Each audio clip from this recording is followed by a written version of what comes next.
That Tuesday didn't start out that bad, but it ended that way. When I woke up in the morning, nothing seemed out of the ordinary, except that my wife Debbie was not in bed next to me. I usually get up a little earlier, because I start work at 8 and my wife doesn't start until 9:30.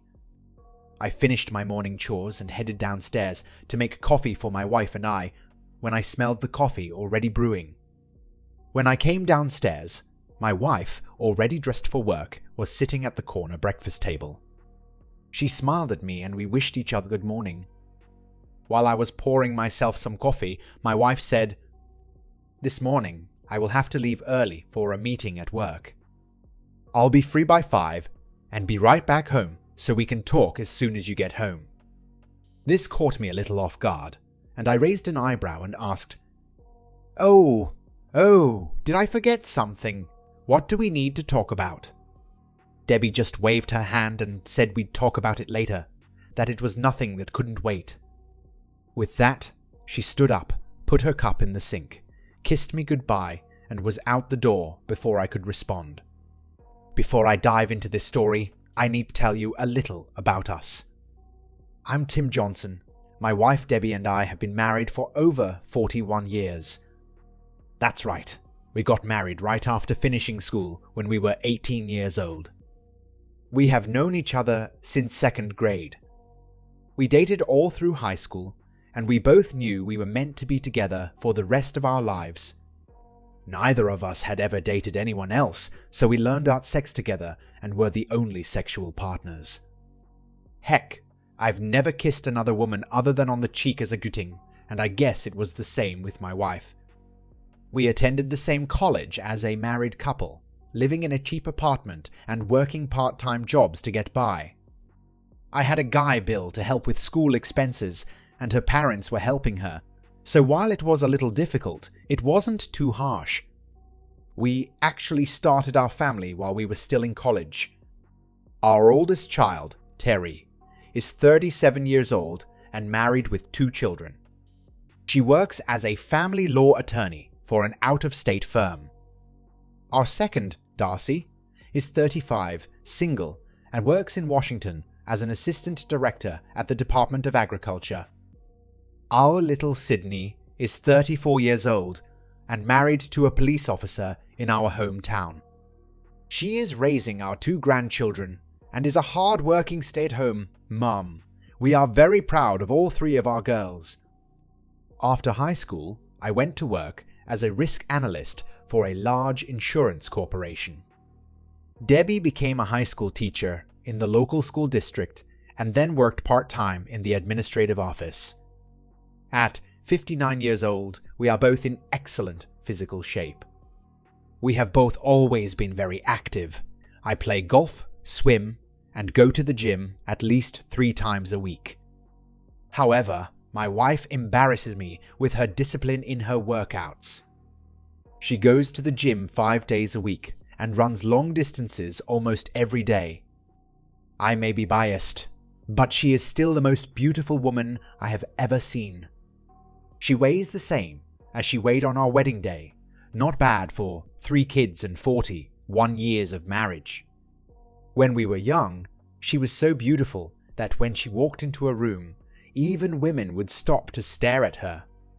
To this day, she attracts the attention of men half her age, but she always carries herself with dignity and class. Debbie and I talk about this all the time. Our family life is the embodiment of the American dream. We are so lucky to have found each other, and we thank our lucky stars every day for the lives we lead.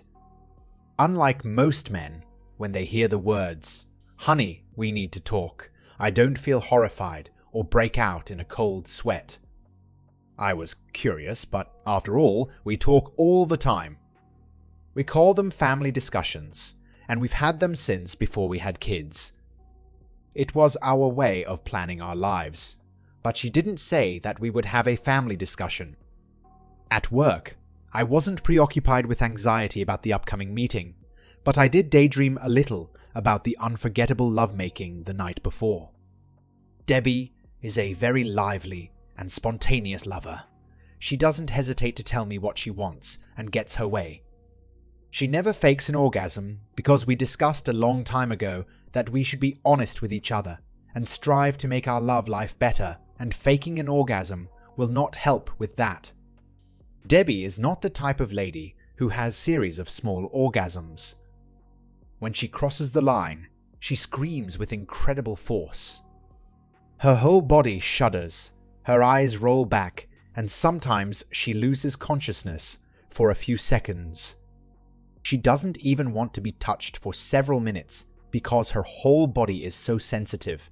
It's amazing to watch and be a part of. She constantly tells me that she will never cheat on me because it would take too long to prepare a new lover. After 41 years of marriage, we still make love 2 to 3 times a week. She often reminds me, like she did last night, that while my sexual performance may not be as strong as it was in my younger days, my skills with my lips, tongue and fingers have only improved over time. Overall, our love life has remained enjoyable, even into middle age. With my curiosity piqued, I left work a little early and headed home. I wanted to get home before Debbie so I could change my clothes, get comfortable with a glass of my favorite single malt whiskey, and find out what our conversation would be about.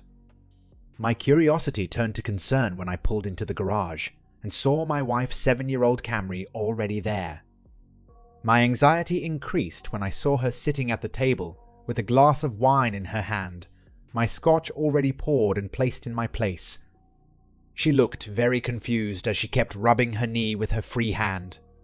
It's been a nervous habit of hers ever since I've known her. I asked if I could change before we started. She answered, "No, I want to do it right now. Please have a seat." I didn't argue, because as I sat down, I was sure she was going to tell me she was sick. I felt my chest constrict and it became difficult to breathe normally. Looking into her eyes, I saw. She seemed nervous and her voice cracked as she spoke in a very low, deliberate tone. "Tim, there is something that I have been thinking about for quite some time, and I need to express it without interruption. Please let me finish before you speak, so you can understand how important this is to me." As she continued, she seemed to gain more and more confidence. "And I need you not to lose your temper and turn this into a baby cry. Can you do this for me, please?" I nodded my head slowly without saying a word.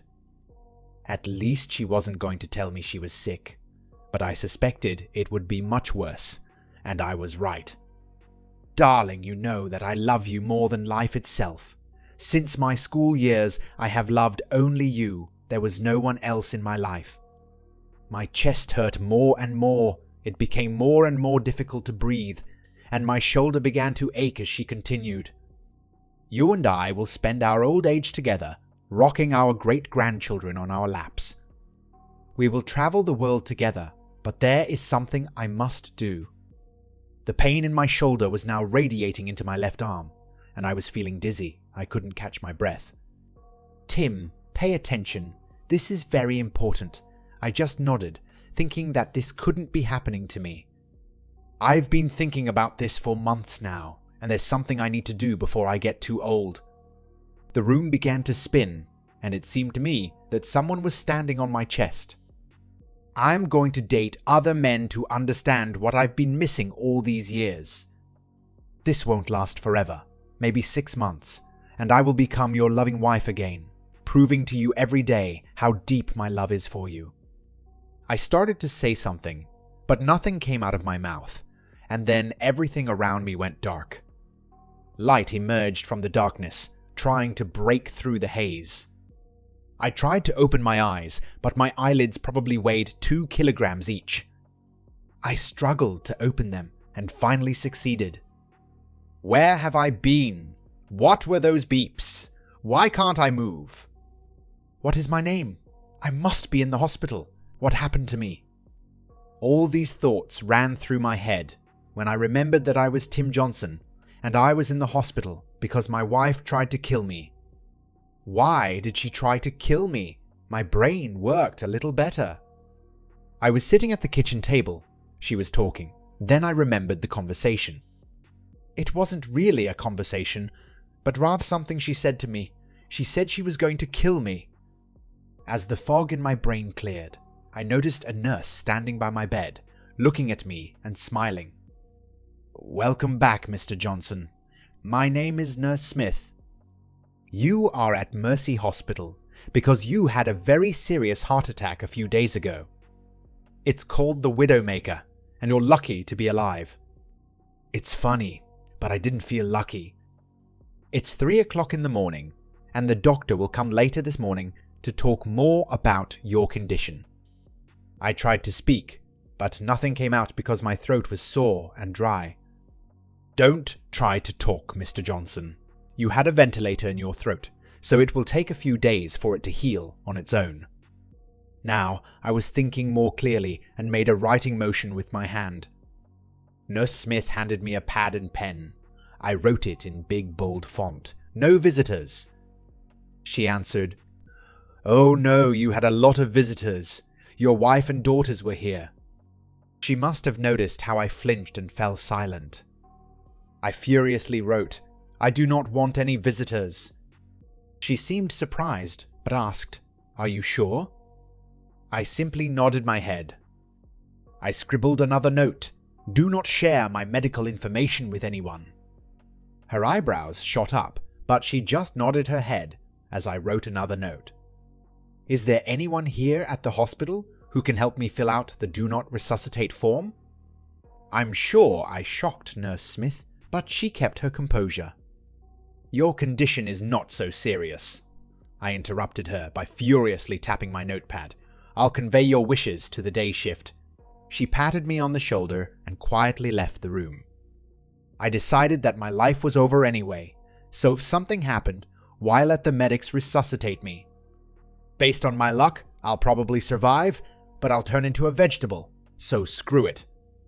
Plus, it would be an added shock when my wife found out what I did and how much she hurt me. I couldn't fall back to sleep. That is, I had been sleeping for several days, so all I could do was lie there, think, and make plans. I said I was doing risk analysis for an insurance company, but in reality, my job was to help my company's clients perform risk analysis for their organizations.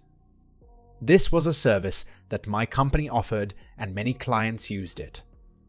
I did this for several years, was good at it, and was paid accordingly. In my experience, all companies are afraid of something, but my job was to make sure they were afraid of the right things and provide solutions to reduce those threats.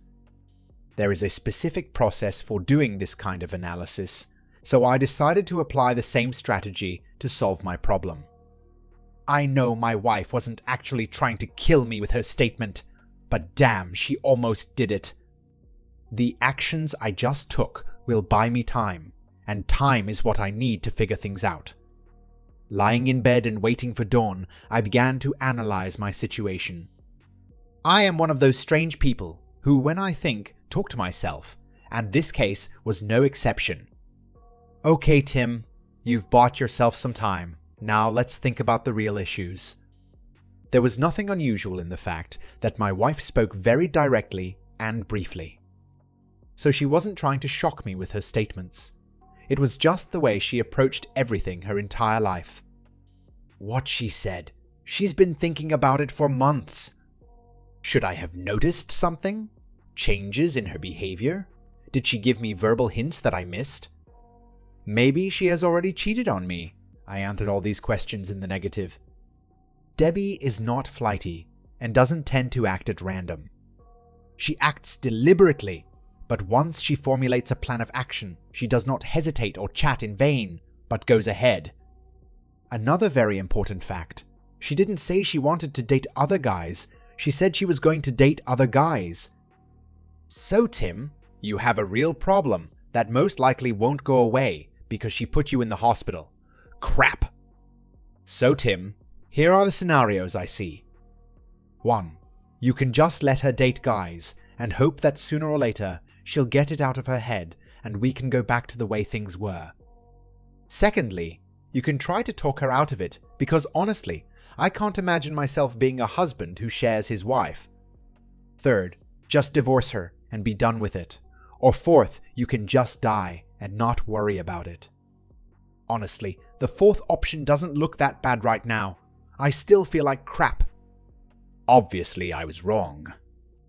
I was able to fall asleep because the next moment daylight streamed through the window and the clock on the wall showed 10:40. Shortly after I woke up, the doctor came in and explained that a widowmaker heart attack was caused by a complete blockage of the left anterior descending artery of the heart. He said that I was very lucky because with this type of heart attack, the survival rate is very low. If my wife had not been with me and called 911, I would have died. Okay, he was the second person to tell me how lucky I was, but I still didn't feel it. I asked him if extreme stress could cause an attack like this. He replied, "Well, yes, strong emotional trauma can provoke it, but the heart problems should have existed for a long time. It is caused by a combination of genetics and high cholesterol? Why are you asking?" I explained as best I could what happened between me and my wife. He said, "Well, that explains your request for a ban on visits and a DNR. Mr. Johnson, you will remain here for a few more days, but you will need a lot of rest and quiet during the recovery period, which will take some time. We were able to place a stent instead of a bypass, so this will shorten your recovery time. I can't help you with your personal problems, but I strongly recommend that you see a psychologist to help you solve your problems as you get on the road to recovery." Believe it or not, one of the most common side effects of a heart attack like this is depression, and with your relationship problems, I think you're at risk. With these words, he left the room. I don't blame him. Doctors usually don't like talking to patients. Just give them pills, or operate on them and then leave. Then another doctor told me she was a hospitalist and listed all the medications I would need over the next year or so. It was a damn pharmacy list. Yes, solution 4 was looking better and better. Shortly after the hospitalist left, I heard a noise in the hallway. The commotion was caused by my wife being told she couldn't see me. Having created a whole scene, she asked about my condition. I had to call security to have her forcibly removed when she was told that I specifically asked not to tell her about my condition. For the first time since she hit me with her plans, I felt a little better. It's childish, I know, but it was still a small victory. Apparently, the doctor, having learned about my situation, prescribed me a sedative. Either that's true, or I'm so tired that I slept for more than a day. When I woke up again, it was already late at night and Nurse Smith was standing by my bed. "I'm glad to see you awake," she said, trying to cheer me up. "Could you try to say something for me?" I was able to speak, although with a slight hoarseness, but thank God, at least I could speak. She asked if we could talk, and I nodded my head yes, but only if she called me Tim. She laughed and said it was okay and that I should call her Beth. She started the conversation by saying that she was aware of my situation and understood why I had a no visitors rule, but was still concerned about the do not resuscitate request. I told her to forget about the do not resuscitate, that I didn't really want to die, and that I knew that sooner or later I would have to talk to my wife. But I, of course, did not want to do this until I was well enough. Beth then told me she understood, but she had to kick my wife and all 3 girls out of the room shortly before I woke up. She told me what I already knew, that at some point I would have to talk to my wife, but given the circumstances, maybe I could talk to my daughters. At that moment it hit me. How much, if anything, do my daughters know about what their mother told me? The girls were very close to their mother, and maybe they knew in advance what she was going to say. Probably not, but Debbie was especially close to Darcy. Even though she was in Washington, they talked on the phone almost every day, so maybe Darcy was aware. Maybe Debbie told the girls the truth after what happened to me? In any case, I agreed with Beth that I should talk to the girls, especially since the older ones had traveled great distances to be near me. Beth said she would contact them and ask them to come back to talk to me, but only one at a time. I told her in no uncertain terms that I was not going to talk to my wife, and she understood. I found it interesting that the girls were back in my room within 5 minutes. Apparently, Beth only kicked them out to the waiting room. I was sure everything was already decided, but I wanted to see my girls, so what the hell? I talked to each of my daughters that evening, but I told them I didn't want to talk about their mother. I wanted them to know how glad I was to see them, and that I loved them very much. Tears welled up in my eyes, and I became very emotional when I finally realized how close I was to never seeing them again. Sydney let it slip in the conversation that Debbie told all 3 of them that she blamed herself for what happened to me, but without specifics. I didn't argue with Sydney, and I know she found it interesting. She also mentioned that Debbie promised to meet them tomorrow and explain everything. Terry and Darcy told me they would be taking a long vacation to help me recover. I was overcome with emotion, and Beth had to cut the visit short. After meeting my daughters, I realized that no matter what happened to Debbie, life would go on. My life will become more difficult, but it will not end. I just needed to decide what to do with my relationship with my wife. Was there even any point in talking to her about this? Even if she cancels her dating plans, will I still be able to live with her? I needed to answer this question before talking to her. Maybe the girls will help me with a solution. If Sydney was right, Debbie should have told them what triggered my heart attack so that their opinion could help me. Cheating doesn't just affect a couple's relationship, it affects the entire family. A very interesting development was that my wife and daughters decided that, after leaving the hospital, I would stay in our house and my wife would move in with Sydney's family in their guest room. Terry and Darcy will alternate, providing the care I need for several weeks. The doctors were confident that I would return to normal life in 5 to 6 weeks. I was happy with everything, but it seemed very strange to me that during the first 2 weeks that I was at home, my wife did not make a single attempt to contact me. There wasn't even a text message. Perhaps the girls read her the riot act and told her to back off, or maybe she used this opportunity to go on dates. I just didn't know, but I didn't want to engage in direct confrontation. I decided to talk to Darcy first, as she had always been close to her mother, and could perhaps give me some insight into my wife's state of mind.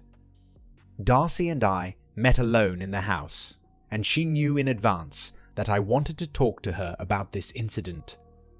I, like my wife, am a fairly straightforward person, so as soon as Darcy walked into the room, I immediately blurted out, "Darcy, how long have you known about your mother's desire to date other men?" "We talked about this a little," she muttered, not looking me in the eye. "How long ago, Darcy?" I growled. "Sorry, Dad. About 3 to 4 months. My blood pressure was rising, and I was already losing control of myself. This was not good. I needed to calm down." "Sorry, Darcy. I didn't mean to yell at you. I really need your opinion. This hit me very hard. I had no idea that your mother was unhappy with our relationship. This literally breaks my heart." I tried to calm myself down a little. "Dad, she loves you very much, and it doesn't mean anything. She just wants to experience something before she gets too old. This shouldn't affect your relationship at all." "Do you really believe this nonsense? I mean, Darcy, how can her sex with other men mean nothing to me? I'm shocked that you can say that." "So you think I should let her have sex with other men so she can experience more in her life, and then come back to me like nothing happened?" "Well, maybe not as if nothing had happened, but your love for her must be strong enough to survive it. She has dedicated her entire life to you and to all of us, and she just wants it for herself. Dad, you're 59 years old, and you've probably slowed down a bit. It's normal that Mom wants to meet younger men. This is a natural desire for a woman." That was a shock. I assumed Debbie didn't want to date older men, but hearing my daughter say it shocked me. It was all about sex. While I may have slowed down, I thought I was still doing pretty well, but it looks like I was wrong. Shouldn't her love for me be so strong that she doesn't need to date other men for satisfaction? So what if I slowed down? Is this a reason for her to cheat on me? Don't be stupid, Dad. It wouldn't be cheating if you knew about it. That's why she tried to talk to you about it. We walked around for about another 5 to 10 minutes, but we didn't come to anything. Darcy expressed her opinion on this matter with complete certainty. I needed to end this conversation before I exploded. Darcy asked in an almost childish voice, "What are you going to do, Dad?" "I don't know, Darcy. I just don't know. But I just can't live with the fact that your mother sleeps with other men. I'm just not cut out for this." I was well aware that Debbie would quickly learn the details of our conversation. We hugged and said goodbye. I thought to myself that I hoped Darcy never got married, or at least told her fiancé about her beliefs beforehand. My conversation with Terry was just the opposite.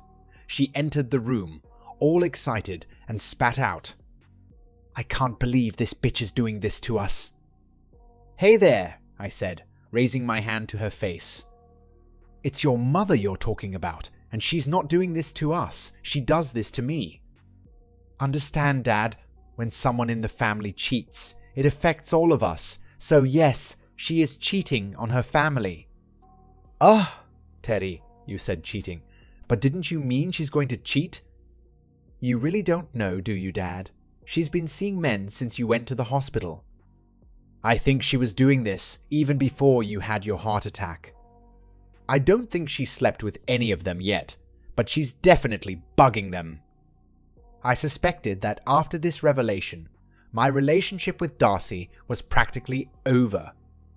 It wouldn't be a surprise to me if Debbie was dating. It was strange. I kept waiting for another heart attack or at least a stroke, but it didn't happen.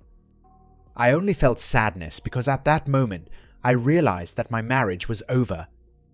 To be honest, I wasn't surprised Debbie did that. She has always been strong, but why did she call an ambulance when I had a heart attack? There was no point to it, except that in her own quirky way, she at least liked me. All I could do was shake my head. I wondered again, is there really any reason to sit down and talk to her? Terry and I talked for some more time, mainly about divorce laws in our state. In a no-fault state, it wasn't all that difficult. All assets are split 50-50. Terry said I might consider a legal separation if I wasn't sure about divorcing Debbie. I told her I would consider it, but I didn't think it would make any difference. Terry also told me that, while my wife couldn't stop the divorce, she could delay it. This caught my attention, and I decided to seek legal help as soon as possible. Terry said she would send me some lawyer recommendations the next day. My conversation with Sydney consisted of me trying to console her because she couldn't stop crying. She demanded that I let Debbie come home. I reminded her that I didn't send her away. She can come home anytime. The house belonged to her as much as it belonged to me. I asked her a couple of pointed questions. "Sydney, did your mom go on dates after I was in the hospital?" Even though I already knew the answer, I wanted confirmation. Sydney just nodded her head and continued crying. "How often, Sid?" Through tears, she stammered. "Almost every evening, Dad." I tried to talk to her about this. "I told her she was cheating on you, and she said she wasn't because she wasn't sleeping with any of them. And besides, she told you what she was going to do." All I could do was shake my head in disbelief. Before Sydney left, I called her mother and told her that I was feeling better and that she could come back to her house anytime she wanted. At the same time, I emphasized that, in my opinion, she should do this as soon as possible, because Sydney would have a nervous breakdown if she did not leave her house. I hung up while she was saying something, but I didn't care what she said. I was ready for our meeting. Sydney told me that my wife would be home at 1 p.m. the next day, so I spent the rest of the day preparing my notes. When going into battle, it is very important to have good plan, carefully tested and practiced. And I was ready to fight. Of course, with the first shot, the plan goes out the window, and that's exactly what happened to me. When Debbie returned home for our meeting, she didn't just walk through the front door, she burst through it, screaming, "Where are you?" My eyes were already widened when she saw me sitting at the table with notes neatly laid out in front of me. Without waiting for any comments from me, she, breathing fire, continued her tirade. There will be no damn divorce. As I already mentioned, my wife was a schoolteacher, and history was her favorite subject. She was especially knowledgeable about the American Civil War. It was obvious to me that she was using the strategy of Colonel Joshua Lawrence Chamberlain of the U.S. 20th Maine at Little Round Top on the second day of the Battle of Gettysburg. Circumstances were such that Chamberlain's 20th Maine was on the extreme left flank of the Union Army and was the only regiment standing between Lee's Confederate Army and Washington. The fighting was brutal. Chamberlain's men were exhausted and almost out of ammunition. Their losses were extremely high, and it seemed that all was lost. Then Chamberlain, a rather inconspicuous college professor of rhetoric in civilian life, did something no one expected. He ordered his remaining troops to attack. They did so, and the Union was essentially saved. This is exactly what my wife did to me. She attacked when she should have been defending herself, and I was completely stunned. The next thing I know is that I'm lying on our bed on my back, naked, and Debbie is impaling herself on my D, with her hands on my chest, while screaming something barely intelligible about how there will be no divorce. We love each other and will be together forever. Her breasts were bouncing from side to side and shaking wildly, not allowing me to concentrate. I thought she was trying to finish the job she started a few weeks ago when she gave me a heart attack. Much later, having completely exhausted me, she began to get dressed and said that she would return tomorrow with things from Sydney's house and that we would move on with our lives. As she walked out the door of our bedroom, I said quietly, "Debbie, thank you for calling the ambulance." She nodded and said irritably, "It's because I love you, fool, and we're going to spend the rest of our lives together. Now get some rest because we have to make up for lost time," and went to the door. "Debbie, there's one more thing." I managed to say it with all the authority I could muster. "The first time you have sex with someone else, our marriage will be over." Choking with excitement, she spat out, "Then we'll see." Apparently, she was a John Wayne fan too. For a month or two, our lives went back to normal, although it was a new normal because she was still going on dates. We didn't say another word to each other about my threat of divorce. She never told me she was going on a date, but once or twice a week she would just say she was going out and would be home late. On such evenings, she usually returned home around midnight. She never smelled of sex, although sometimes she looked a little disheveled. She would shower, get into bed, and then resume her attempts to kill me with sex. I just accepted it and decided that if I had to die, this would be a great way. I knew she hadn't had sex with anyone yet just because I knew. And then one evening, she returned home even later than usual. I sat in bed and read. I could never sleep when she wasn't home. It wasn't that I was worried about her. I was just waiting for the inevitable. I heard the garage door go up as she pulled her car in. Her heels clicked on the tile kitchen floor and the stairs creaked as she climbed. When she walked into the bedroom, we made eye contact, and I knew right away. It was obvious that she understood that I understood.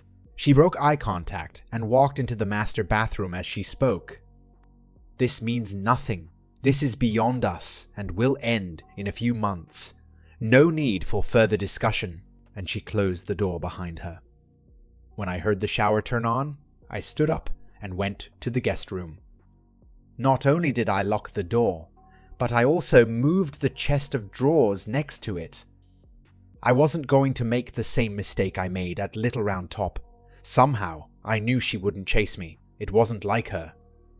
In her opinion, when I deal with my little irritation, everything will go as usual, and I was right. I never heard a peep from her for the rest of the night. For my part, I didn't sleep at all. I had tears in my eyes, mourning the death of my marriage, and my mind was busy planning. For the next couple of weeks, we looked more like roommates than a married couple.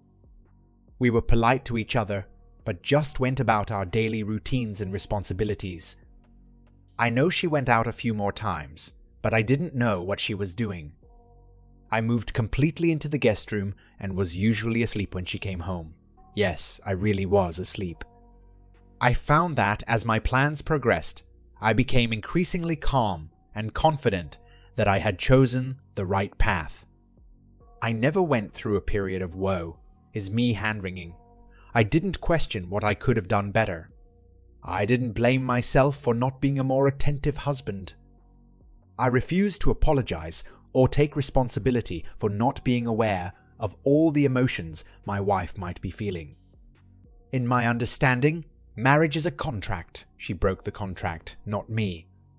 She never discussed problems or disappointments with me. She just told me what she was going to do. But the funny thing is that part of me understood why she wanted to experience more. This is a natural human emotion. She simply didn't give us a chance to find an alternative. She made a unilateral decision that effectively ended us. End of story. I also understood why she made the decision unilaterally. In the Western world, almost 100% of marriages are dominated by the woman to some degree. Ours was no exception. I guess if I could find any fault in this mess, it would be that I was too accommodating. But in more than 50 years of our life together, there was nothing that could make her understand that I would accept her behavior. I let her make most of the decisions regarding our home life because it made her happy, and that was what was most important to her. In fact, before we got married, we had a long discussion about our expectations of fidelity. There were no grey areas, and certainly no gaps. I've never come close to cheating. I've never done anything that didn't pass the fidelity test, and I expected Debbie to do the same. She did this to us, not me. A couple of weeks after Debbie cheated on me for the first time, I was ready for it. One evening, after she left, I sat at the kitchen table, where we held most family gatherings, waiting for her to return. When she returned, I said quietly, "Debbie, we need to talk." "Not now," she replied dismissively. "I need to take a shower and get some sleep. We can talk in the morning." "No," I answered, with an authority she had never heard from me before. "We'll talk right now. Please sit down." She was clearly angry with me and irritably sat down in the chair opposite mine. Her nervousness was obvious and was probably due to the scent of her lover emanating from her, but I didn't care. I handed her a manila envelope across the table and said clearly, "These are divorce papers. I submitted them due to irreconcilable differences." At that moment, she began to say something, and I raised my hand in front of her face. "No, just sit here. A few months ago, you told me to sit and listen to you without interrupting, and I expect you to do the same until I'm done." She leaned back, rolled her eyes, crossed her arms, and stared at me. "These documents explain everything," I said. "There is a card from my lawyer in the envelope. You can sign them and return them to his office. If you don't do this within 3 days, I will have no choice but to serve you at work. I don't want to embarrass you publicly, but honestly, I wouldn't mind doing it where most of your lovers are. Do not worry. I didn't follow you. I have no photographs, audio, or video recordings of your infidelities. None of this matters to me. I continued. Everything is very simple. In a no-fault state, everything is divided in half. Our children have grown up and live independently. The house is paid for. We pay off our total credit card debt and move on with our lives. Are you finished? She asked in the most condescending tone. I simply nodded my head. Standing up, she declared, Okay, we're not getting a divorce. I'm tired and going to bed. Good night. The next morning, she wanted to talk. Interestingly, for the first time in a long time, she prepared a good breakfast for us. She looked quite cheerful as she pottered around the kitchen. When breakfast was ready, and I picked my jaw up from the floor, she calmly sat down and motioned with her hand for me to do the same. It was becoming surreal. I didn't sit down, said I'd eat out, and walked out the door.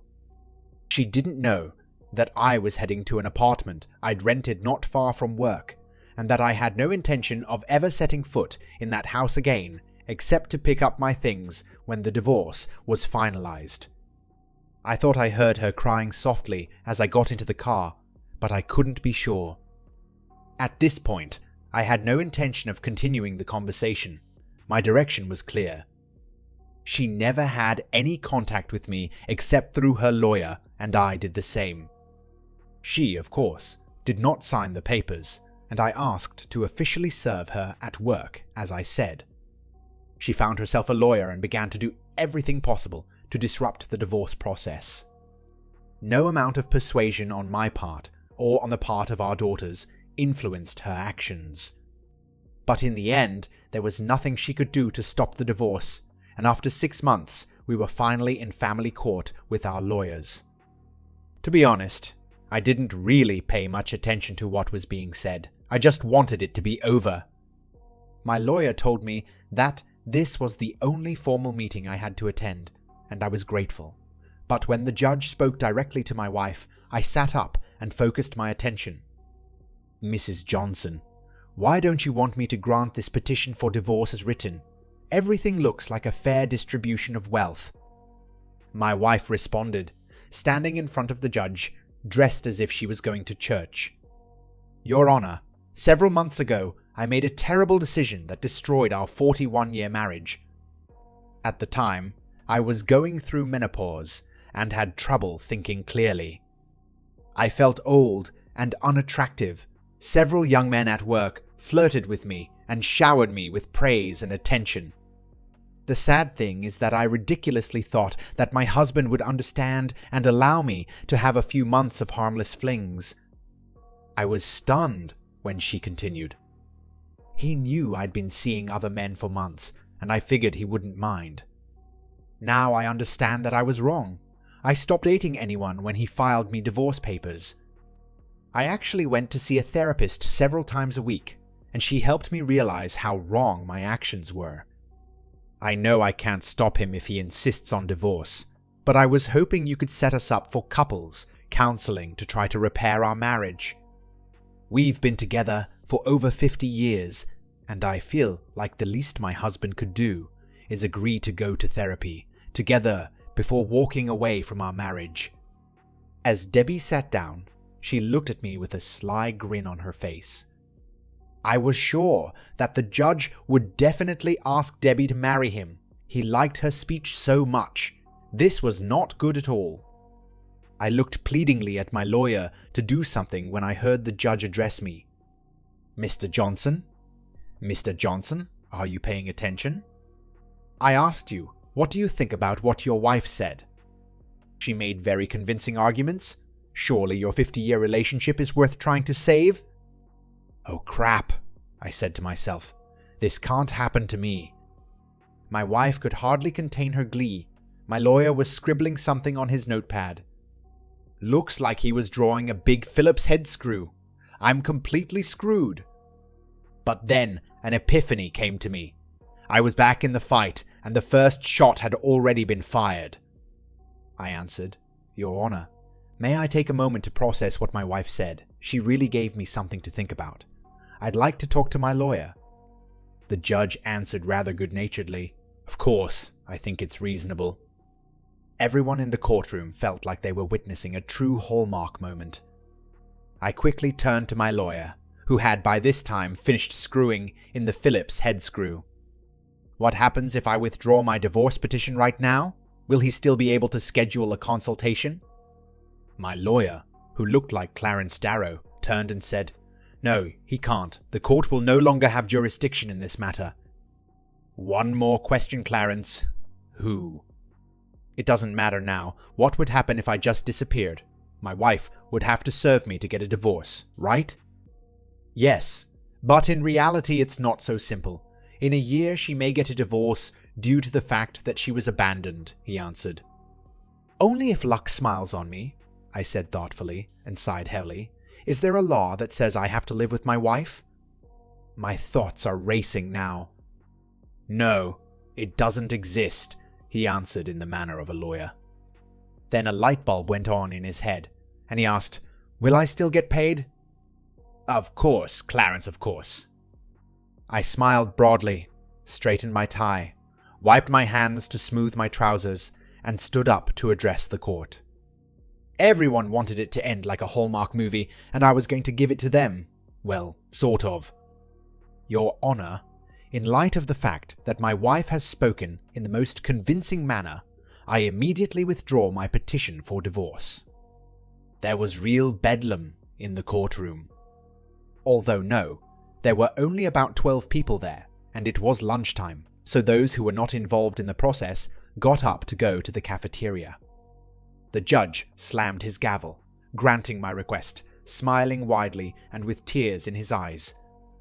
My wife and her lawyer themselves cried with happiness.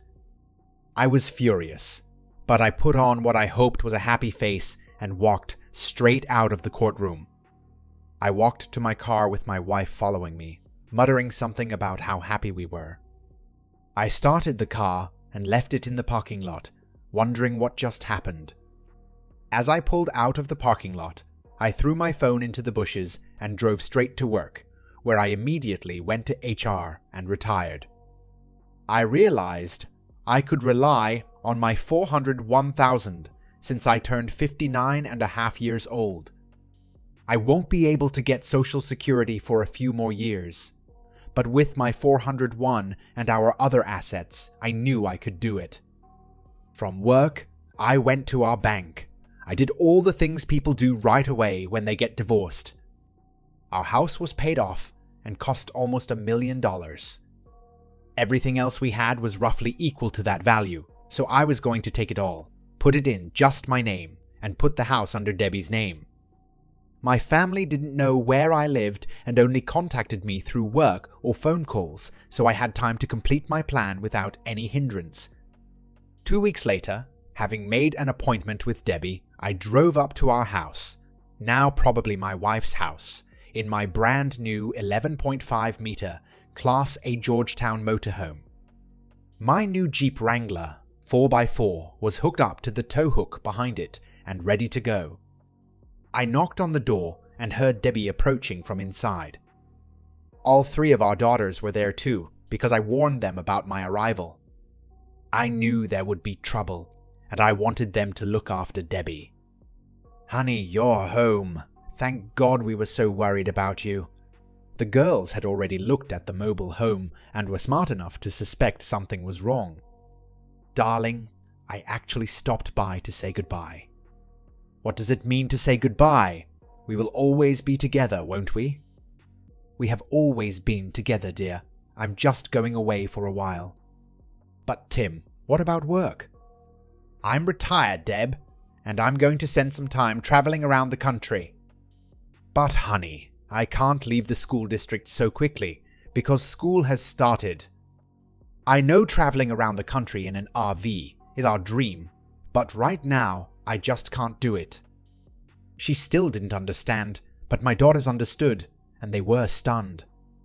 They were already burning holes in me with their looks because they knew I was going to leave them to deal with my promiscuous, stupid wife, and they weren't happy. We need to go inside and talk, Debbie. I want to tell you a lot, and I will give you the opportunity to speak out too. We all went into the kitchen and sat down at the table. It took my breath away, thinking about all the family gatherings we had around that table. The thought that this meeting would be the last was almost unbearable for me, but I've been thinking a lot about my situation over the past couple of weeks. There is not a drop of anger left in me. I was no longer nervous, afraid, or insecure. I felt calmer than I had in years, so I started the meeting. First of all, I want to apologize to you, Debbie, and to you girls, for the way I behaved when you first told me about your plans to sleep with other men. I know that in the hospital I behaved like a child. I raised my hand before Debbie could say a word. Please let me finish. I know the heart attack wasn't because of you. In twisted circumstances, you may have actually saved my life. The heart attack was bound to happen at some point anyway, and thanks to you being there and calling for help right away, I am alive and here today. The doctors assured me of this, so thank you. This really confused her.